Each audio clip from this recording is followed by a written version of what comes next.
sometimes what happens is you do differentiate and you've got pretty healthy boundaries and things are pretty good with your extended family, and then a crisis hits. Counselors will call this a nodal event. A nodal event is when someone leaves the family, there's a death or a divorce. Someone joins the family, there's a birth or a wedding. Grandpa gets cancer, mom and dad separate. Tommy decides he's transgender. Some catastrophic thing hits the family that literally is like a tremor of an earthquake, and it shakes the family, and it can actually have generational implications. When those nodal events happen, they say that it's an opportunity for good or bad to reset the family system. All of a sudden it's like, we have good boundaries, but then boom, dad got cancer and mom got Parkinson's. Now it's enmeshment. Now everybody drops everything. We got to save them. We're going to move them into our house. We got to change our plans in our house and our finance. Now all of a sudden there's a rallying to save someone or to fix something in the family. And in those moments, oftentimes what happens is you make very short-term decisions that cause long-term pain to your own family. Because you're like, well, here's what I did. Leave mother and father, cleave to my spouse. Nodal event crisis. Leave my spouse, cleave to my mother and father.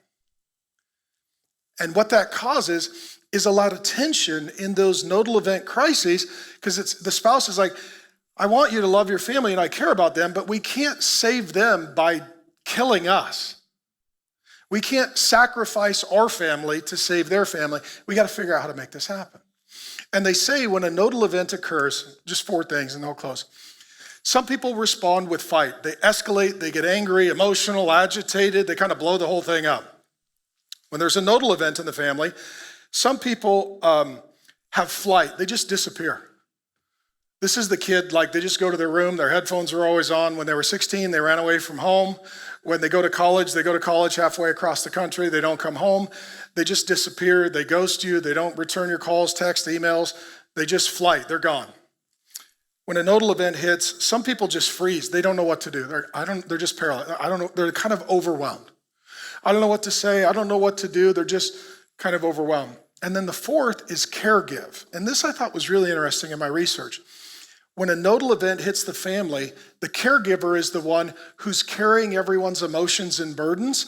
And how can I serve? And how can I fix it? And what can I do? And so what happens is the caregiver starts emotionally carrying all the responsibility for everyone else in the family.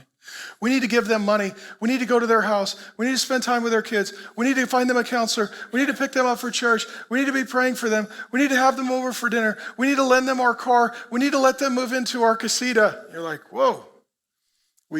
Now we're doing enmeshment out of caregiving. And when there is a caregiver, a few things you need to know about the caregiver. Number 1, they're usually the most physically, emotionally broken person in the family. Because it's like a firefighter or a nurse that's on 24 hours a day just trying to fix everything and save everybody. So they're very emotionally immature and unwell. Number 2, the caregiver never gets to launch because they're not allowed to think about their future. They're too busy consumed with everyone's present to think about differentiating, being a different person, carving a different path, leaving their mother and father, cleaving to their spouse, and starting a new family. I just feel like I'm inclined to say this in the Spirit, and this will be my final statement.